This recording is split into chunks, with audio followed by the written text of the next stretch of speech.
I would like to say thank you for joining me on Having a Chat with Mdu. Today, I'm sitting with one special man, right?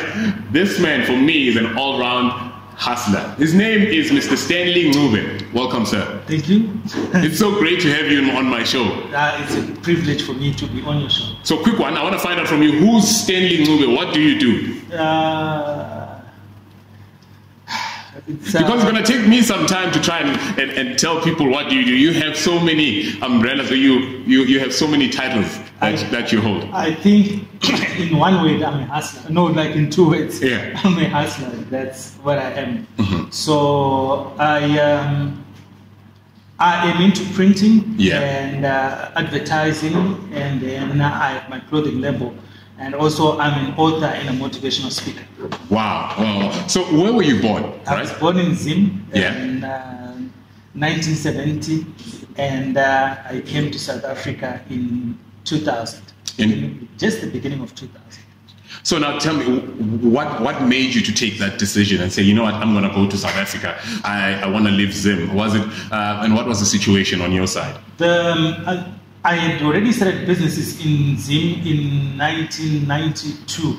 So I had other businesses. I was into security. I was into loss control. So we started having issues with petrol in Zimbabwe. Yeah. And I just said, probably let me move to South Africa and see how it was. And I wanted to do the same business here when I came. Mm-hmm. But I realized that I couldn't do it because there's so much guns and so much reckless people. So I thought, let me do something else. Yeah. So that's when I started my printing company. But now you speak of entrepreneurship as if it's something that you were born with. Was there somebody at your house, like your father, brother, or somebody that was into business? Because I think my mom was like the first entrepreneur that I knew, because she was working as a domestic worker, and also she used to sell tomatoes, onions, and eggs. So she would get them, and I would be the one selling them. So when I grew up, I just used to wake up and sell. So I remember we used to wake up like 3 a.m. to go and get things from the market, like eggs. And in that bus, there would be full of women who haven't bathed, who would just get into the bus in the a.m. to go and get goods, and by 7 o'clock or 8 o'clock you're back and you set up to sell. So I would go, like in Zim, we've got like a center line where we've got houses this side and houses this side. So you'll be walking through the center line where there's sewage, all the water, and you're calling what you're selling. And people would come because the people normally sit inside towards the kitchens. So the kitchens were towards the center line. So when you go, you say, I'm selling eggs or muriwo or tomatoes, and then they'll come out, they'll call you. So that's what I used to do. But what impact did that life, or so to say struggling life, have on your output in terms of how you view life? I think I learned earlier that I can create my own opportunity, because I started selling cigarettes for myself, because in the beginning I was doing it for my mom. So from school, instead of asking from my mom what I wanted, books or anything else, I started selling cigarettes with other kids at the It's like a beer hall. When now people go in, and it's like thousands, they go in one entrance, and they'll drink like I don't know. Yeah, like soap and beer. Yeah, like that. They will drink in there. There will be other bottles, but people will drink. And most people do not have money to buy the packet. So they'll go in, and then when they want the cigarettes, they'll come down to the gate, and we'll see them. So we will fight for that one customer. And that was the thing. And I had boys. And so you did really learn hustling from a very young age. You have to the customer, and you have to learn to see if this customer is coming to buy. So that's what I learned. You know, one of the things that you forgot to mention is that you're an author. Yes. Apparently you've written over 50 books. Yeah, I'm almost getting, I started in 2008 to write. Okay. So I've just been writing and putting them there. What I've been writing about is the challenges that I've found as an entrepreneur trying to establish myself, the mistakes that I've made in business. So I've always tried to find solutions, and those solutions I put them into books. Whether it's like my private life, I struggled with women, and I struggled with money, and I struggled. So would you rather say that it's more therapeutic for you to actually write books and to share your thoughts and your experiences with other people? It's I can say that in a sense, but more, it's my fear is for me to live this life and go out without making an impact. So this is how I imagine life, that before we get born, there is probably like a queue, and then someone calls you and say, you're going to go to Earth now. What are you going to do? And then I come and I'm enthusiastic. I want to live my full life. I want to make an impact. I want to, probably to leave a legacy. I think that's the point. And also I have kids, and my kids, they might not have faced the things, they might not face now the things that I faced growing up. So I want them, when they pick up my book, when I'm gone, and their kids, when they pick up my book, I want them to find answers into those books, whatever they're going through. Your current book, Hustler's Mentality. Now it takes you through the journey, your journey of entrepreneurship, right? And what you went through in basically your life. But I'm so interested on the story where you went ahead and you turned a 50 Rand investment into $1 million without giving away the entire book, right? Just give me a snippet on the thing when I came, when you're in Zim, or let's say you are here in South Africa, or maybe you are in Bizana, or you're somewhere, you are in Goangoa, or you're in Soweto. When people talk about Joburg, they make as if money grows on trees. They will never tell you that they're struggling. They'll tell you, Joburg is like this, like this. It's the same thing. I had a cousin who was in Cape Town, and he was talking to me about South Africa, and I was pumped and I wanted to come. So when I came with money and few clothes, and I quickly ran out of money. So there's a guy where I was staying, I think it's Igoli Inn. I went into town, like near the MTN rank. There's a place they call Igoli Inn.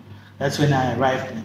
So when I got there, I had money, and I ran out of money because we were paying daily. By that time, it was 45 Rand per room where I was staying. Just for the night, that is? Yeah, for the night. I used to pay for the night, and we were not cooking. So when we ran out of money, they locked our room. So one guy came and said, I know I can help you. I sell shoes. So this guy used to go and get these fake shoes from the Chinese, like Caterpillar then and Nike. So I said, okay, you give me 50 Rand if I sell a shoe, but you give me the stock. So I'll go with him. You carry it back. So it was more or less he's giving you on consignment. No, I was going with him. It's almost like that, but I would get 50 Rand if I sell the shoe. So in the beginning, we used to go together. So I'll be carrying like a 20, almost 30 kg of shoes on my back, and we will go from shopping center to shopping center. Some shopping centers, they will allow us to sell, some they will not allow us to sell. So we went to too many places. So in the beginning, he was buying food for me, and then in the end, he would tell me, can I go to the next shopping center? And then you will go to that, and then we will meet there. So I knew he was eating there, and I'll eat also. When we meet, I haven't eaten. So that was this thing. So one day, when he used to go and stop in Joburg, he would leave me, he would say, stand here, like a dog. He would tell me, please stand here, and then I would stand. So when I used to follow him where he was going, so I knew where he was buying the shoes. So one day we went to Springs. It was my first time to Springs. And then I got to this shop. These boys wanted to buy one of the Nike shoes. The guy had bought the shoe for 60 Rand. And then I sold it for 280. The guy started screaming. I was supposed to sell it for 350. So every time I was keeping my money, and also I had known where he was buying the things. So that day, he looked so ungrateful because from 60 Rand, I sold it for 280 and he was still complaining about it. It's way more than 300% profit. Yeah, so he was still complaining, and I said, my guy, I'm not, the person, because I had business in Zimbabwe, and I didn't want you to disrespect me like that. So I said, here's your bag. I left him with his bag there. He thought I wasn't going to find my way to Joburg because it was my first time to Springs. But me, I'm very observant when I'm walking. So I found my way to the train station. From train station, I go to Joburg. I went to the shop he was buying. The shop was always locked. So I said to him, I showed them my passport. That time I was using my passport. I showed my passport and I said, I want to buy the shoes. They opened the door for me, the Chinese, and I went in and I bought my stock. The following day, I had my own stock. So I went to those white boys again. They bought stock for me. So by the end of the week, I had my own bag. Like full bag, I was doing it on my own. So you also started your own clientele. You had your own people. No, I was going the same thing here. But the same route from him. Yeah, because when I came, I had some ideas that I wanted to do, but I realized those, I couldn't do them. You wanted the legislation, like to register, and I didn't have that time to do it. So I then started selling, going to the places and selling. And I remember one day, I went to Four Ways. I was doing the show Four Ways Mall, and they didn't allow me to sell. So I wanted to go to Kyalami. And in Kyalami, there's a guy who had given me an order for a Caterpillar size 10. So I walked from a main road to go to Kyalami. I wanted to walk, it's a long distance. So it was lunchtime. I went and I sat under a tree and I slept for an hour. When the kids were coming out of school, I woke up and then I started going up. So when you go to Kyalami, it's like there's a dip and you go up, and I was thirsty and I saw water on the side of the road. Yeah. And I said, Tish, I'm going to drink this water. So that's how hectic it was. Yes, it was. And then when I went up, I saw the police. They were coming this way, I was going this way. They made a U-turn. They came and they asked me for my papers, where I was going, and I said, I'm going to give this back to my cousin who's going to go home, because I couldn't say I was selling. Yeah. So they said, you must go back out. When I said, this is my passport. I know when to come in and when I go out, because I know when I was supposed to go out. So they threw the passport to me. Then I walked again, and then I found these builders that were building, and then they gave me water. And then when I went to the guy who wanted to buy the shoes, there was another guy. The guy who wanted to buy my shoe was excited that I brought the shoe. And then the guy who was there said, but this is like a fake shoe. Imagine, I don't have any money. I'm in Kyalami now, and I want to go back to Joburg, and I have no money for bus fare. And this guy is trying to block me. He's trying to block your sale. Yeah, I had to block myself. And I eventually sold the shoe for, I think, 100 rand less than I wanted. But I managed to get home and then pay rent for that day and then start again. So I went. So it was a daily process where every day you need to get money, and that you have no place to sleep. Yeah, because otherwise you have no place. I had to pay every day, or I can pay 2 days in advance. So the one day, I think it was a holiday, I went to Springs. So I went into a bar. There were these white people. They started playing around, and one of those guys stole my T-shirt. So it's fine. I went, and then there was a McDonald's in the video town where I was selling, because I was waiting for people coming from McDonald's. Yeah. And then I would just be showing them my stuff, and then they would buy. So that day, no one bought. And then it was about 6 o'clock. I said, let me go to the train, because there was like a train stop where I was. So I was coming with my bag to get into a train. I didn't have money for bus fare or anything, because the train at 7 o'clock, that time was for free from Springs to Joburg. So I was going to get in. So when I got there, they said, today is a holiday, there's no 7 o'clock train. So I went back with my bag and I went to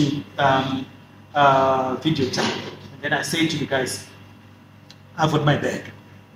Can you keep it for me, because I'm going to sleep outside now? I said, okay. So I went back to the train station. They said, but we told you there's no train. I said, guys, I just want to sleep.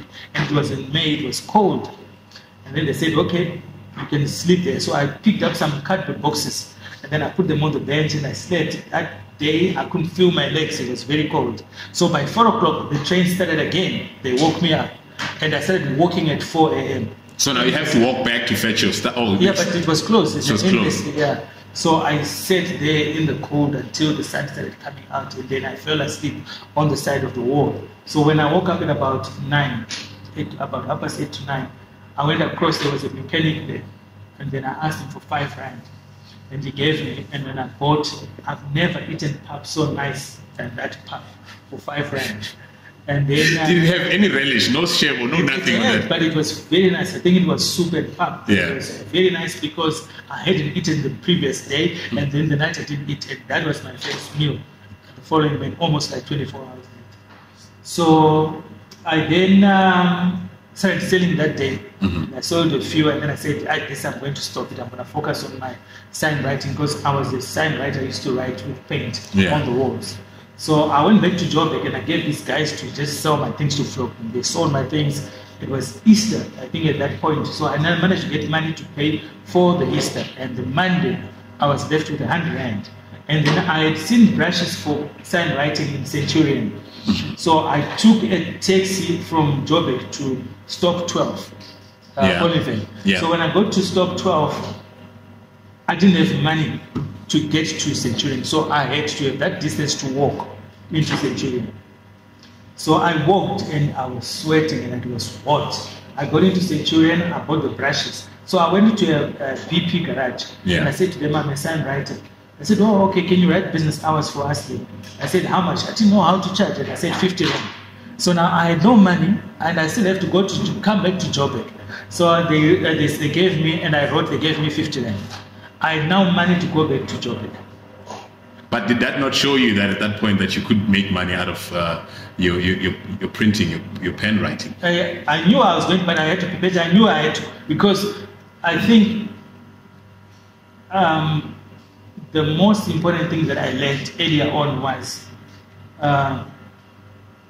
the more you push the pendulum this way, the more it comes back the same. So if the pendulum is like the thing in a clock. Mm-hmm. So if you swing it this way, it begins to be like this. And you push more, it goes. So it depends on the force that you put.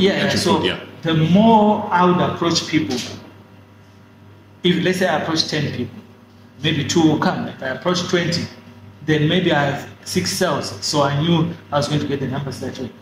So I got back to Joburg.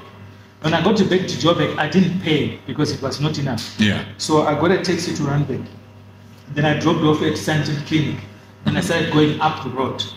And no one was, they said, no. And then I got to a place, it was called the McWheel Doctor. Yeah. And I got there and I said, I'm a sign writer. The guy says to me, my cousin wants to write the sign for me. And I said, say. And I was wearing flip-flops and the other one was actually broken. I couldn't walk properly. I walked like I was crippled. So I then, I begged him. I said, say, I really need this job.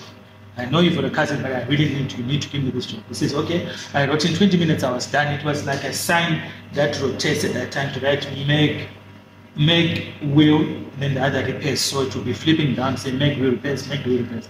In 20 minutes, I was done. So he ran next door and said, come and see my sign writer. So the next door was Quick Fit, where there is gold wagon now. And then the guy said, okay, do this for me. So I charged him 450. I did that job. By the end of the day, I had finished the job. So now I had 50 rand plus 450. I went and I bought, so I had 500 rand. I went to buy some pots and some few clothes at Mr. Price because I had sold my clothes to pay rent. So I almost had nothing. So I bought some pots. So because we were buying pap every day. And now I had now pots to cook. So I didn't have to spend so much money. So when I went back, the following day he said, come again. So that's when I got into the, remember the 50 rand I was going to. So that's the 50 rand that I grew to start and run the business to where I am. And in 2008, mm-hmm. I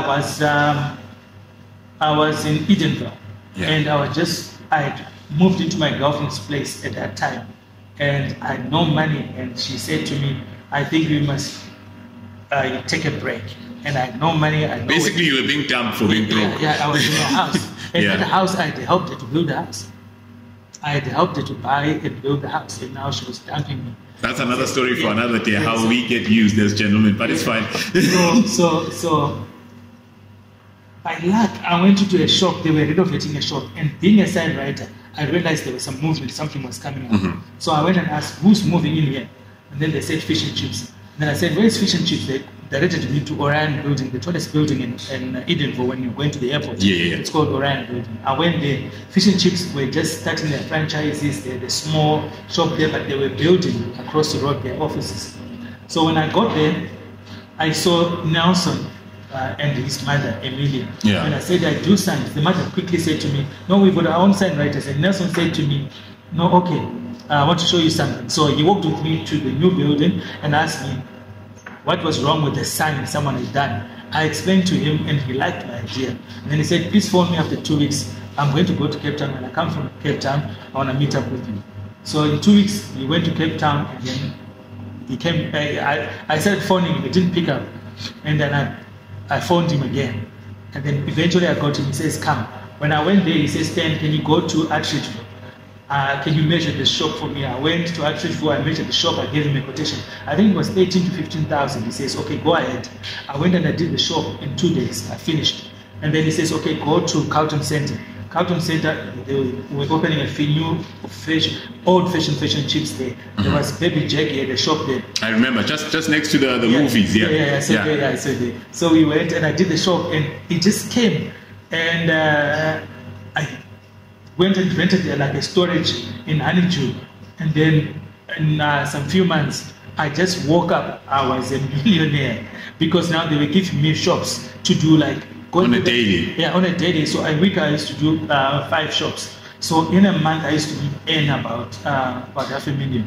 Because the shop used to cost them about 40 to 50,000, and we used to do their flyers, their uniforms, their snapper frames, their menus, the whole thing. So we did 350 shops. We did Maponya Mall, fish and chips, we did Protea Point, we did Protea Glen, we did Bara. You do numerous in Joburg CBD. Yeah, we did so many things. So that time it made me know South Africa. I went to Tsanin, Goa, Elim, all those areas. Hey, you guys, if you don't have this book, go ahead and go out there and get The Hustler's Mentality by Stanley Ncube. I'm going to be giving away 3 copies of the book. Let's give 10. We're going to give 10. So I'm going to be giving away 10 copies of this book, right? It's called The Hustler Mentality by Stan Ncube. So Stanley Ncube, right? Yeah. Now, quickly, I want to find out from you. You've written about 50 books or so, right? Yeah. Which one out of the 50 would be your favorite book? And what was going on in your life at that point? What was the thought process? I just want to take everyone through that process.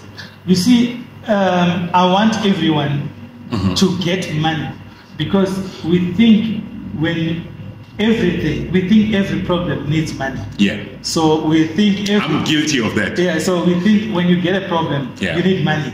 It's like you have a hammer for everything. Yeah. And so when you think, imagine I just got from nothing. Yeah. I'm a multi-millionaire in cash, because those people used to pay me by cash. And I remember one day they used to bank with Nedbank.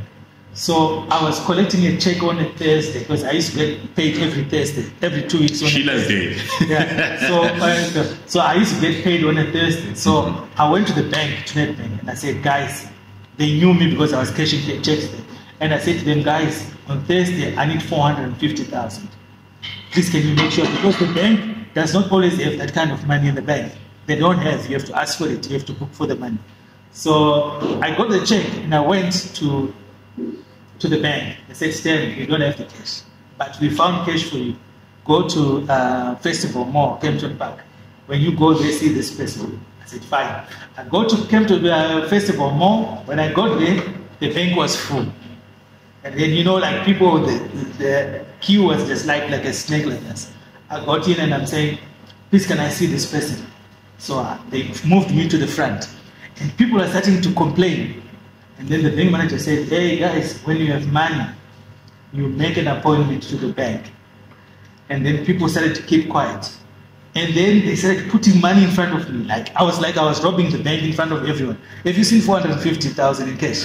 It was like big bags. And everyone was quiet. By the time I left the bank, people, because I was not... Weren't you scared that you were going to be robbed? We still stay in South Africa, remember that, right? But I was too used to money. That time, now I can move around without cash. Yeah. But then I needed to see the money. Because every time, I used to move around with the money in the boot. It's a stage that you go through. I used to buy cars, cash, and I used to go, and I remember when I bought my Hammer in 2008, those was then. I went to a garage, Sound Motors, it was in Bryanston. And I gone there and I said, I want that car. And then I said, I've got 10,000 here. I'm going to come in 2 weeks. I'm going to pay the whole amount. I left 10,000. In 2 weeks, I went with my 350 Z. I parked it outside. And then they started counting money for almost an hour. I had cash. Counting money, and it was cold. I just wanted to leave. How was that feeling? There's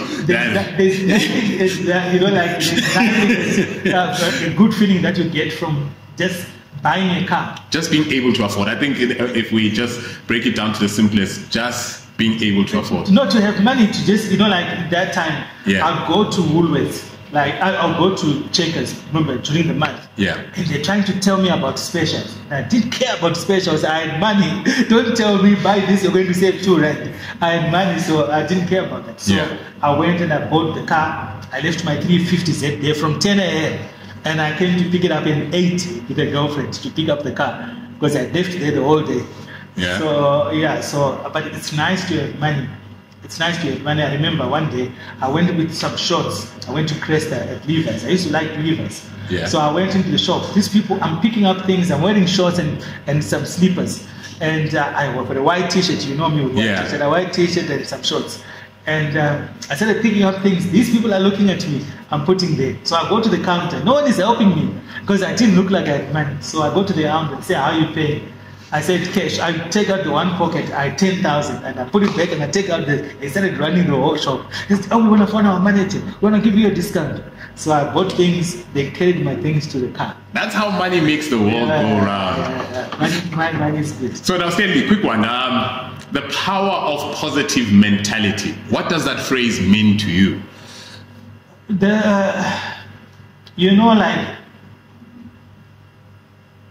It's being able to feel down when you don't get what you want today and wake up tomorrow with a renewed hope. You have to say, today is another day. I'm going to go at it. So that kind of thing to say, yesterday I didn't do as I wanted, but today is another new day. And then you have hope. That's why even today, I don't think about money. And I don't. You more or less think of what you want to achieve. The more or less. No, not what I want to achieve. I say, what do I need to do today that will move my life or move it this way? Okay. So I think about what do I need to do, and I don't think about money. I think about what value can I create today, because people we do that when you think about money, you don't make money. Yeah. You think about how can I create value? And that word value, I learned it later in life. So now if you're not working, I know people complain about the government, about unemployment. Yeah. And we complain to the government. But can you say, okay, there's no work. How can I create value that I can get paid for? So creating value is about finding something to sell or about providing a service. There's so many things people are willing to pay for. So like now, the electricity is going like every day. So if you say, okay, I'm staying in this area, can I buy an inverter? At my house, I've got like an inverter that lasts about 2 hours to 3 hours. So, or can I buy a light that you charge and sell and you move door to door with it? They're about 100 rand and sell it for 150. Or go to a car wash, buy chargers and sit at the car wash and say, I'm selling a charger. I know people are even if they have a charger, they are always, because we always misplace them and they always stop working when we want them. So if you sell, go to a car wash or go to a Shisanyama and you have your chargers and you have your pouches. People, like chargers will work and they say, okay, here's a car charger, here's a cable that I'm selling. It's easy to sell. So imagine if you get those and you sell it for 100 rand, you buy it maybe for 50, you sell it 100 rand, and you go to a car wash, maybe you see 10 people, and then you sell 5. 5 times 50, that's 250. You're already making 200 to 350 a day. So it's always being able to find value to give for you to make money. So every time I'm thinking, how can I create value? And apart from creating value, it's if you want to earn like a certain amount a month, you say, okay, you take stock. What skills do I have that can get me paid? What skills do I have that can get me paid? And then you say, I have this skill and people don't pay much for this. How can I earn or learn another skill that can then assist me in putting food on the table? In putting food on the table more. So like when I came to South Africa, I didn't really know a computer. I went to, I had websites I could sell. So I had maybe 5 websites that needed to be done. And there was this guy that I was trying to do websites with. He was unreliable and everything else. I went to George from Facebook, and I said, because he was doing websites. Yeah. And he sat with me for 30 minutes. He told me the basics. And then I thought I was going to go to George the following day. George was not available. I went to YouTube. For 18 months, I sat on a chair.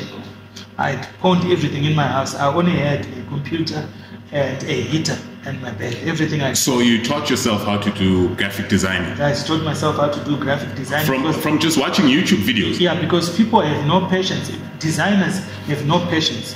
You know what you want in your mind, but you're trying to articulate it, and those people have no patience. They've got other things to do. True. So I said... Trust me, I know. So I learned to do graphic designing. And then I went to do website design. I've got 400 customers on my server that I do around Centre that pay me about 1,002 a year. So imagine 1,002 times about 400 customers that I get every year. That's passive income. And then I renew their websites. I know how to set emails. I had to learn from YouTube. And at times when you're doing something, you do something and the website does not work. So you have to troubleshoot everything I used to. Then I learned to do. Now I learned to do digital marketing. Because now, like, I'm writing my books. I haven't really started selling them the way I want, but I'm building my profile on the internet. Because if you go now and search Stan Books, I'll come. You also have a website, www.stanleyncube.com. Yeah, that's for motivational speaking. And for the books, it's called faithbooksa.co.za. That's where people can get my books on shop. So they can get my books there. They say failures are some of our biggest builders, right?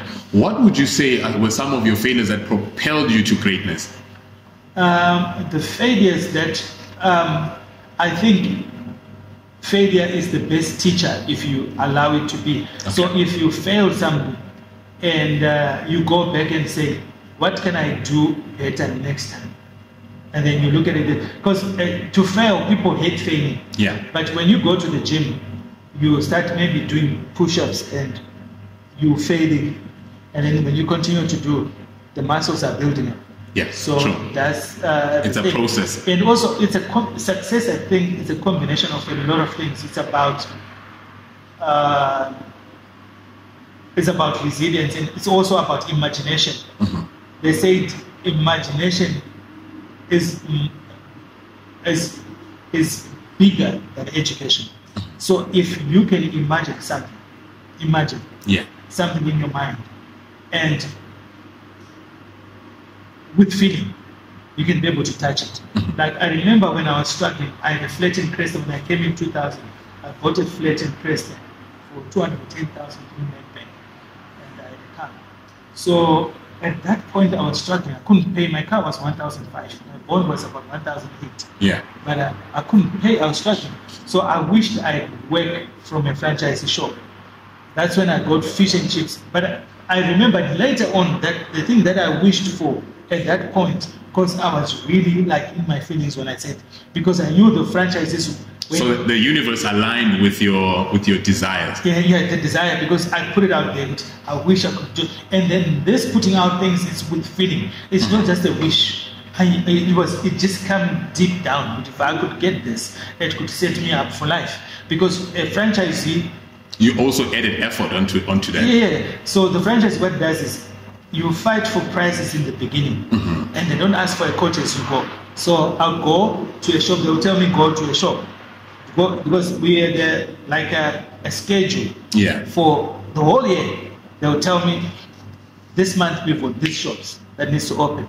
So I'll drive there and measure the windows and take the pictures and then come and superimpose the brand onto that, send it to them to approve, and then send my guys to put the signs when it's done. So I had about 3 teams, like about 4 buckets with guys that will go and install each bucket, ladders and everything. They will now go and install that shop. So in a week I can have maybe 5 stores done, because one team will go and do this shop, and then they will finish and then go do that shop, and then we'll do their flyers, because each shop used to come with flyers, 5,000 flyers. And it used to come with poster frames, and it used to come. So it was a whole printing solution from the signage to the flyers, everything. You were just handling everything, which was printing at that time. We were just doing everything for them, and also their marketing materials. They used to go to shows. I used to do everything for them. So they were spending quite a lot of money on that. So I had a team. So, but the most important thing that I've learned that's important is where without structure, there is chaos. So normally we get that kind of an opportunity to do great work for a company like that. We have so much money, but we don't have the infrastructure that allow us to offer a better service to them so we can continually get paid. So normally we get an opportunity, you get the money.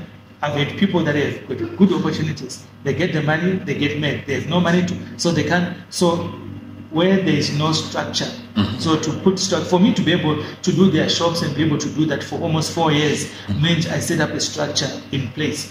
When money comes in, I'm going to buy these things.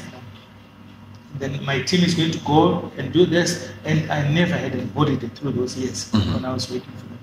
So it taught you a couple of things also from your end. Yeah. Now, the one thing that I really, really love, hustle hard. Man. Now, how did you come to a conclusion that you're going to start an upmarket clothing brand? I love the urban clothes, your tracksuits, your shoes and skippers. Now, looking at everything and how the world was going, what made you decide, no, I'm going to go start a clothing brand? So in 1992, I think I started my brand. I used to print T-shirts and I had a dream to try and do that. And then sometime I registered a domain called Hustlehard, and then I wanted to do some things with it. And then I tried to do 3-4 things and they didn't work. And then it came to me. So I want to motivate my plan going forward now, the way I'm writing books. Yeah. I want to write books so that companies can hire me to speak to their staff, to motivate their staff or their sales team, how they need to have courage. Because to be able to sell, you need courage. You need courage. Everything needs courage. To be able to approach a girl and say, I love you, or I want you to be my girlfriend, you need courage. So life demands that you have courage to be able to say, hey, this is what I want. So I remember one day I was sitting in a car wash and this millionaire came. He was driving a Ferrari. And I went to him. I had my Hustlehard T-shirt and I said to him, I went to him and I said, I want to give you. So people who have got money are not used to receiving, because people always want to get something. They always want to get something from them. They want to get. So I wanted to give him. He says, sure, because he had paid the guys that were washing a car. The car wash was 100 rand. He paid them about 600 rand. The guys that were washing a car. So I gave him, and he looked at my brand, and then he went. I didn't ask money for him. And then a week later, he phoned me and said, Mr. I remember he's from there's a big company in Central US. He says he wants to see you tomorrow. So when I went to his office in Central, he was not there. So they ushered me to his office. They made me wait in his office. When I went into his office, there were 2 caps. The one cap that I had given me on a glass, and there was another cap. Like, you actually had displayed my cap. Then he said, he didn't even tell me, he said, Stan, I want you to tell my staff your story. And then we went downstairs and I told them my story. And that was it? Yeah, and then they bought almost 50 hoodies from me, almost 30,000. From just, imagine if so people are shy to talk about things that they're doing. Yeah. So people won't know. So if I sit with you now, I'll tell you this is what I'm doing. If you're interested, maybe you're not, maybe the next person is. So you must breathe your hustle. And I can see one thing from some of the stories that you've told me. You are way persistent. No, you don't give up. You just believe that I'm going to try, I'm going to keep on trying. You see, I've had instances like there's a car wash in Rivonia called Motor Wash. Yeah. That Motor Wash used to be owned by a guy called Delon. He was the owner. So he was one of my customers. So he had sold that car wash to Car Service City, and it was not working. I started writing them emails for a year to tell them I knew that sign because I had done it. I want to be paid for them. After a year, they called me. I continually send an email every month. They called me. They paid me over 30-something thousand to repair the sign. And after that, they gave me to do their Car Service City shops. I've done PE, I've done some shops. Horizon View, I did their head office. So if I think there is a way, I'll continue. Because you see, things are not permanent. I've seen it with women. You can find a girl, she has a man today. You ask her, she says no. And then maybe 3-4 down the years, they've broken up, which is normal. Yeah. And then you're there. Your chance is open. Yeah, so there's always a next time. So if someone that says not today, does not mean tomorrow they can give you. Yeah. It's not the end of the world. Yeah, it's not the end of the world, so I'll come back again. Business performance coach. What does that entail? You know, what is that? But performance is at times you see like I've seen people they make money. When they make money, they relax. They want to be the bosses. Yeah. They start delegating. Yes. And then in the delegating, you lose your customers because the workers now, yes, the database. Because you dilute the quality that you're giving now. Yeah, because now you want to run around, you want to play golf. So now my schedule is I finish work and then I go home, I take a bath and I start working from about 7 to about 11:30. And then I wake up at about 3 and then I work until about 9 from home. And then I go to work. So if you look at it, if you come to work and you work 8 hours, in that day, I've already done work for 2 days. So that's why I wrote books. So it's more or less working smart than working hard. Yeah, it's not. It's we can say hard. Hard is hard. Working hard probably would want to say work smart, but there is some effort you need to put into it, which is hard because like this weekend. But it's planned at this moment. Yeah, you plan like this weekend. I say, okay, my other things that I want to do is you need to have time to think. And we don't have time to think.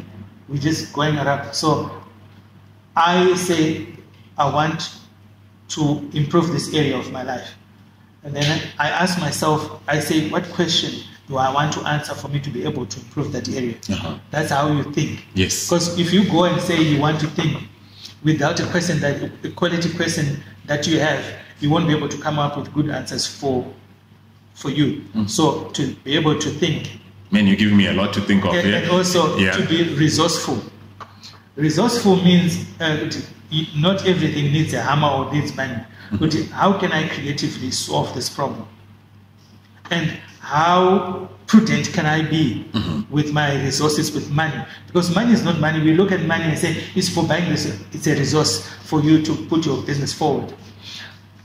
In the Philippines, I think in the Philippines, there was this school team that went to the caves that were trapped. I don't know if you remember some years back. Yeah, I can remember, yes. They passed through a shop and they buy jelly, peanut and butter. They bought, I think, some tins. They went in there and they were trapped. They bought, I think, 4. By the time they were rescued on the 15th day, they found them with other tins that were not opened. Because they didn't know how long they were going to last. So they started saving. So we don't do that. We want to say, by tomorrow I'm going to be out. By tomorrow I'm going to receive more money. By tomorrow this is going to happen. And then you end up without trying to save. So you need to be prudent. You need to be hardworking. And you need to be able to think and strategize and set systems in place so that you are professional or you're offering a service to your customers and you're meeting the needs of your customers, or you have a seamless service. So it's good. So what benefits me as a small business, right? What benefits would I then gain for hiring Stan as a business performance coach? We will look at your brand. Like for me, I will look at your brand and how your brand is being presented, and then we will make it more professional. If you look at my paperwork for my business, people think maybe it's an international company because of the way that I present myself, because of the website, the way it looks, the way it communicates to the people. But yet again, you come with an advantage. You're already a writer. That's why it makes it easier for you, maybe. Yeah. So to be able to tell a story. So the way I want people to, my brand for Hustlehard is, I want people to resonate with it because everyone is waking up. They want to hustle for their families. Yes. So we're saying, okay, how can you make your hustle? It's not a side hustle. How can you make this as a hustle that will build your life? How can you make it in a way that it gives you return so you can build your life? How can you make it in that way? So are we going to be giving away any Hustlehard? The people that you're going to give the books to, the 10 books, they'll give a Hustlehard t-shirt. All right. So you heard this 10 books giveaway, and also with each and every book we'll also get a Hustlehard t-shirt. So what we're going to do is, I think we have a function this coming weekend. Yeah. So probably the people that you choose to win, or the people that come to your channel, will then be invited to come and interact with us and get more. Probably they'll get more goodies. Oh, wonderful, wonderful. Now, quick question here. What projects are you currently busy with, both on your business and for maybe community CSI projects? Is there anything that you're currently busy with? So the one thing that I learned is to wake up and say, how can I be a beacon of light or a beacon of hope to someone else?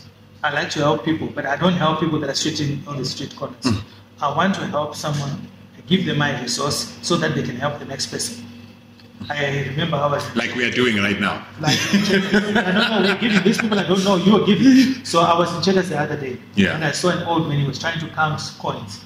And I've been at that same position where you're sitting and your money is not enough, you want to remove something. So I went and I said, I'll pay for you. I paid for him, and then he said he wanted airtime. I paid for him. And he was almost like 60, and he started crying. He says, no one has ever done this to me. So that's the kind of impact I want to do. And I remember one time I was in Greenside. So this guy was trying to sell something for me at an engine garage. And then I said to him, I don't want this thing, but I can buy you something to eat. So I'm walking, he calls me again, he says, don't buy me something, give me the money for transport. I don't have money for transport. I said, okay. So I was with someone, I said, I'm going to do 2,000. If this guy, if I ask him how much he wants, if he says 2,000, I'm going to give him. So I went into the garage. Wait. If you ask for 2,000, you're going to give him 2,000? Because I drew 2,000. Okay, all right. So I go out, I'm just with my hands at the back, and I said to him, so how much do you want for transport? How much do you want? He says, I said, I just want to go home. I said, my guy, how much money do you want? He says, if I say 500, will you give me? I took the money, I counted 500, I gave him. And he sat down, he started crying. And he says, I haven't sold anything for the whole week. This is the money. So I had clothes, and I gave him some clothes, because I used to pick clothes every day. Because I was a very selfish person in the beginning. So I go to a place where I said, before I think about myself, I want to think about another person. So I used to wake up and say, what can I give to someone else before I think, what can I wear? Okay. What is your ultimate dream? What would you say, once you've done that, I'm there, I've reached my pinnacle? What are your aspirations? I think my goal is to be able to, the next generation, I want to create wealth for maybe 3-4 generations to come. But there was this guy that was there. And it doesn't necessarily mean, when you say generation, doesn't necessarily mean your family's generation. You're talking about the kids. Black child's generation. Like my kids. Okay. Their kids and their kids. Okay. I want them to know, probably the royalties that they'll get from my books, they will continue to get them. This is what he left. This was his legacy. I want them to, when they go, they say, if they face a problem, there is a book. I want someone to prescribe my book to someone if they're facing a problem. Like I had a friend of mine who's got a church in Jamestown. He's never dealt with someone who's an alcoholic. So I wrote a book about that. The dangers of alcoholism? No. How to win off that. Okay. So it's basically winning the battle against alcohol. Yeah. So I wrote a book about that. And also, I've struggled with women in my life. So I've wrote a book also called Love Engineering. Love Engineered. This book is about, if you want a certain person and a certain quality of a woman in your life, what you do is you go to work and say, that woman that I'm looking for, who's got her own car, who's independent, who's very reliable, who do not ask, who's driven. What kind of a man does she want? And then you set yourself now, creating yourself to be that man. And you align yourself with that. To that. Even if it takes you 4 years to be able to be that. That's what I want. That's what I think. So I'm always trying to find a solution and write things about it so that people may, may have answers. What would be your message to the person that is watching us right now? I think anything is possible. Well, if you have a dream, and we like to say, like I see so many entrepreneurs, they want to say, I want a loan. We want a loan to start a business. I want money. I want someone to help me. Like every business that I've started is I go and I look for the customer first. I look for the customer. I don't look for money. I don't look for a loan. The customer will come with money. They'll give me a deposit. I will do the job. I'll give them. They give me my money back, and then I continue. So you don't need any loan to start a business. But people start with loans because they want to quickly speed up the process of creating a business, which is good, and at times it's bad. But how do you then speed it up if you don't have any technique or any... I think most of the business is also about luck. So people think it's about hard working again. It's about luck. If you look at Bill Gates got into computers because he was connected. His parents were well up, and he was near a school where there was the only computer in that country. So at times, some of these are luck that you get. So when it comes, you should be able to take advantage of every opportunity that comes. So if someone comes and gives you an opportunity, make the best out of it. Because now we want to say, like we want to take shortcuts. We want to give people the substandard things. You don't want to say, okay, if Mdu had given me this task to do, and this task was on top of the mountain, and Mdu was not ever going to come and do this, I want to do it as if he's going to come. So we don't do that. So we want to say, oh, we want to cut corners. Always. We want to get the shortest way to our destination. So that's the thing. So if you go and let your work speak for yourself, if you are a street sweeper, like what's his name? One of these guys said, if you be the best street sweeper, if you be the best. I think it was Will Smith on one of the movies. He said that. Really, it's been started. I think it's one. He referred to someone, but I remember him saying, Benjamin Franklin. He says, be the best street sweeper.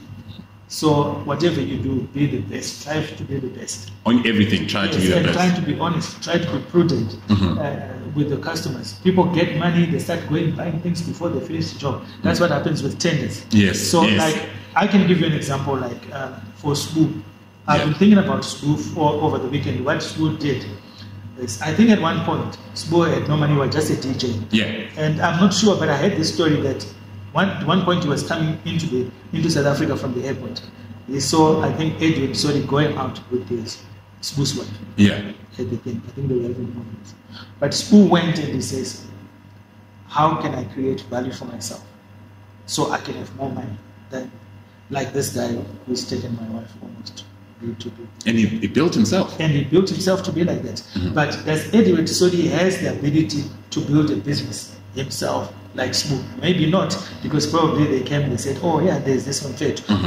So it's a different. If I look to the two people, I have so much respect for Spoo because he went out and said, okay, you can take the woman, but I'm going to build something bigger. I'm going to build me. So he went and built almost like $1 billion company now. You see how many frameworks he's done. And what has Sodi done now from the time of this asbestos things that we know him for. So it's going to create value. And funny enough, I see some similarities between you and Spoo in terms of your hustling mentality and never give up mentality. So Spoo is the same guy like you, would go to the streets and actually sell his products. But you see, I understand. Spoo, I have respect for you. But also imagine, Spoo has people that he knows that are in this country that he went to school with. That probably can. I'm not saying you did that. Me coming from a foreign country, I don't know anyone. And I'm trying to create a new network. It's not as easy as that. But I think we're the same. He always knocking on the door. And I've seen him doing that. And he still continues to do that. And that's what we're trying to do. But how can we do more? How can we build something that will help people in the future? What is your dream for the black child? I think we must stop this dependent syndrome to say, I'm waiting for this, I'm saying, and complaining. I think we complain too much. We complain about the piece of chicken that we got. We want it, we want it transfer. I think we put so much effort in complaining. You see big people going to KFC complaining about things. So if you can say, okay, what is the problems in my community? Because money comes from solving those problems for people. What are people struggling with in my community? There's no internet. Okay, can you make an internet shop there? Can you type CVs? Can you do copies for them there? Okay, there's no food, there's no delivery at that time at late. Okay, can you... So be solution driven, far way more than being complaining. Yeah, life is about solving problems. So if you solve people's problems, you get paid more. According to the number of people you solve problems for. So the money that Bill Gates makes comes from the number of people who use his product. And Facebook, there's a number issue. If you look at his book, there's a number of people now who are drinking his More Fire. I'm a fan of More Fire. So it comes from that. Same here. Yeah, so that is the kind of thing that you do, creating value. Man, time flies when there is information for everything. Yeah. So people say, how do you start with a drink? There is information. There is companies that manufacture drinks for others. So if you go to them, you don't have to invent anything. You say, I'm looking for a drink like this. They will mix it up for you. They'll package it for you. But there is more. So that's what you do. And now, because of just sitting on, instead of having one flavor, he says, okay, how can I blow the ceiling for this so that I can... Because so he's constantly thinking of innovating himself and innovating the brand. To grow the market bigger. Because now you don't want to be stagnant at one place like this. You want to say, okay, how can I improve, move the ceiling up to raise the bar? To raise the bar. So it's constantly, okay, I've got one flavor. What do you do? Okay, can I make another flavor? What do you do? So let's find solutions. And if people like your whatever you're doing, they will follow you. Yeah, they will follow you and they will do more. And especially if you have also consistency. Consistency is the biggest thing. Time flies when we are having fun. Now, I want you to tell my viewers, where would we get your books, your t-shirts, your merchandise? Give me your contact. Give me your socials. My website is for books is faithsa.co.za is for the books, and then Hustlehard is hustlehard.co.za. We're based in Rivonia. Okay. So you can order online or you can come to the shop and we can customize things for you.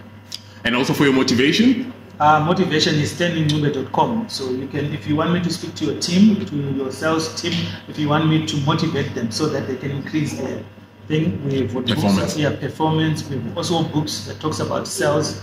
So we'll be able to train the team to be able to how to do with our customers and rebuttals and follow-ups and everything. Man, I don't want to lie to you. With this chat that we've had now, I've learned such a lot. But now with everyone that comes here, right, before they leave, we play one game, right? So we're at Game on Africa. I can't help it. We have to play one game. So far, the visitors are leading 2-1. I know your favorite game is pool. So I don't know if you would like to play pool with me. You'll be representing the visitors. And obviously, I'll be representing myself. Yeah, not today. I think next time when we come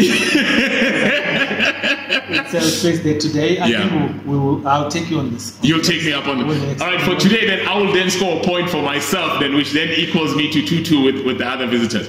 But what I'd like to say is thank you to Mr. Ncube for making time to come chat with me. Man, I think from the stories that we heard, persistency is one of the things that I have picked up. And the power of positive thinking, it's not only about thinking of the current situation that you're in if you don't have money, but it's always about thinking of what solution can I bring? What value can I bring forward? Thank you very much for coming through. Thank you. And I hope to see you guys next week. Again, you were hanging out with Mdu, having a chat with Mdu. Sharp.